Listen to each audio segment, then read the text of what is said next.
조갑제 TV 시청자 여러분 안녕하십니까. 2026년 2월 28일 밤 10시 26분입니다. 한동훈 전 국민의힘 대표라고 하기는 이제 좀 세상 변화에 맞지 않는 것 같습니다. 그냥 한동훈 전 장관, 한동훈 씨라고 하는 게 맞는 것 같습니다. 왜냐하면 국민의 힘이 한동훈 씨를 제명하고 한동훈 씨 또한 국민의힘의 당권파를 공격을 하고 한동훈 씨 또한 국민의힘으로 돌아가서 재기하겠다는 생각은 단념한 것으로 보입니다. 그러면은 한동훈과 국민의힘을 엮지 말고 그냥 편안하게 한동훈 씨라고 하겠습니다. 한동훈 씨가 어제 대구 서문시장에서 환영을 받았습니다. 그리고 아주 뼈 있는 발언을 많이 했습니다. 특히 윤석열, 장동혁 극우파에 대한 그의 공격은 날이 서 있었습니다. 아주 독한 말을 했습니다. 그렇게 할 수 있었던 배경은 지난 2월 19일의 윤석열 내란 우두머리 죄 무기징역 이었습니다. 그것을 근거로 이제는 확실하게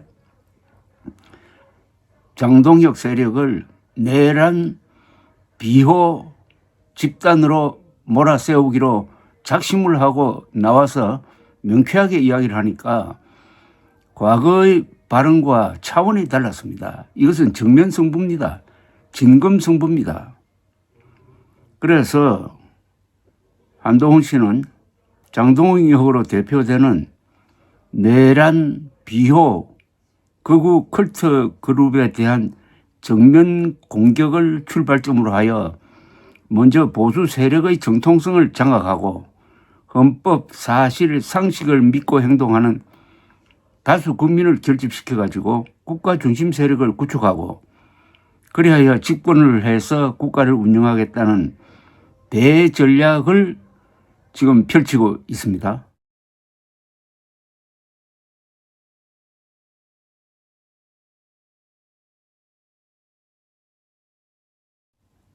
첫째, 윤석열, 장동혁 세력은 역사와 헌법과 사실과 상식과 여론의 반대 방향으로 달리다가 세력이 급격히 축소되고 있습니다. 조선일보에서 한겨레까지 거의 모든 기성 언론이 장동혁 세력을 규탄하고 있습니다. 여야도 없고 좌우도 없습니다. 3.1 운동 이후 처음이란 말이 나올 정도입니다. 국힘 지지율 17%는 정당 해산 수준입니다. 2. 윤석열이 내란 우두머리 선고를 받고 장동혁이 그 윤석열과 헤어지지 않겠다고 하니 내란 비호 정당으로서의 해산 사유를 완성했습니다. 민주당 정권은 도우미 역할에 충실한 국힘 해산에는 나서지 않겠지만은 장동혁의 국힘은 윤석열과 한 몸으로 엮여가지고 지방선거를 통하여 사실상의 해산 수준으로 괴멸당하는 길을 스스로 선택을 했습니다. 3. 장동혁 극우 컬트 세력은 선거를 이용해가지고 부정선거 음모론자와 내란 옹호 세력을 공천해가지고 선출직 공무원으로 만들어서 국정 개입을 꾀할 것입니다. 공산주의자나 주사파가 국정에 개입하는 것과 같으니 이야말로 국정농단입니다. 이를 막으려면 한동훈식으로 이들의 정체를 폭로하는 정면 승부를 거는 수밖에 없는 겁니다. 4.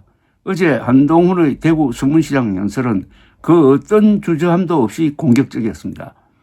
극우 세력의 약화에 대한 자신감, 역사의 대세를 탄 사람의 확신, 그리고 법리, 논리, 사실, 여론의 뒷받침을 받으니 거침이 없었습니다. 5. 어제 대구 시민들의 열광적 지지는 의외로 보였지만 그동안 상식적 국민들이 윤석열 극우파에 대하여 느꼈던 그러면서도 드러내지 못했던 분노와 경멸의 폭발이었습니다. 윤석열, 황교안, 장동혁, 전한길 유의 폐륜적 반역적 행태의 합산은 무례함인데 이게 상식인들의 감정선을 건드린 겁니다. 한동훈의 놀라운 대중동원력의 비밀은 상식인들이 축적해 놓은 이 분노입니다. 분노가 폭발합니다. 윤석열, 장동혁 일당은 머리가 나쁘고 부정직하고 무례하니 사실과 법리에 밝은 한동훈의 정면 공격에 당할 재간이 없습니다. 당원이 늘었다고 자위하지만 부정선거 음모론을 믿는 이들이 반 이상인 집단은 뭉칠수록 민심과 멀어지고 기괴한 짓만, 좀비 같은 짓만 골라서 하게 되어 있습니다. 7. 대한민국의 민주주의는 1215년의 잉글랜드 마그나 카르타, 1649년의 찰스 1세 처형, 1689년의 권리장전, 그 정신을 이은 1776년의 미국 독립, 개신교와 이승만을 매개로 이런 영미 모델을 이어받은 1948년의 대한민국 건국, 1987년의 직선제 쟁취, 2024년의 친위 쿠데타 진압, 2026년의 윤석열 단죄로 연결되고 있습니다. 세계사의 본류와 인류와 접속된 민주주의 발전이므로 지난 30년간 놀라운 성적을 남겼습니다. 한국 민주주의는 비록 어리지만은 공산당 독재자 전근대성과의 삼중 전쟁을 치르면서도 위대한 문명 건설에 성공해가지고 지금 이기고 있는 겁니다. 지금 한국에서 세계사의 발전 흐름을 타고 있는 쪽은 한동훈 세력이고 그스르는 반동은 수구 반동은 윤석열, 장동혁 극우이니 게임은 시작하기 전에 끝난 겁니다. 8. 약 70%의 국민들은 보수 중도 진보가 아니라 헌법 사실 상식을 존중하는 그냥 중심 세력입니다. 이들이 행동하면 역사를 전진시키고 침묵하면 구경꾼이 됩니다. 이들을 깨워 일으키는 역할은 문명 건설의 챔피언이었던 정통 보수가 맡을 수밖에 없고 한동훈은 그 기수가 되려고 합니다. 역사의 뒷바람을 받는다는 것은 물이 들어와 배를 띄우는 것처럼 일이 쉽게 풀린다는 의미이기도 합니다. 절대 질 수 없는 게임. 극우 음모론, 내란 비호 세력에 대한 한동훈 씨의 정면 승부는 성공할 수밖에 없고 그렇게 되면은 국민 중심 세력이 주도권을 잡게 되고 그 수준에 맞는 정치를 만들어낼 수 있다는 희망을 갖게 되는 것입니다. 사람은 늘 용감할 수는 없습니다. 그러나 희망과 꿈이 있을 때는 용감해지는 것입니다. 감사합니다.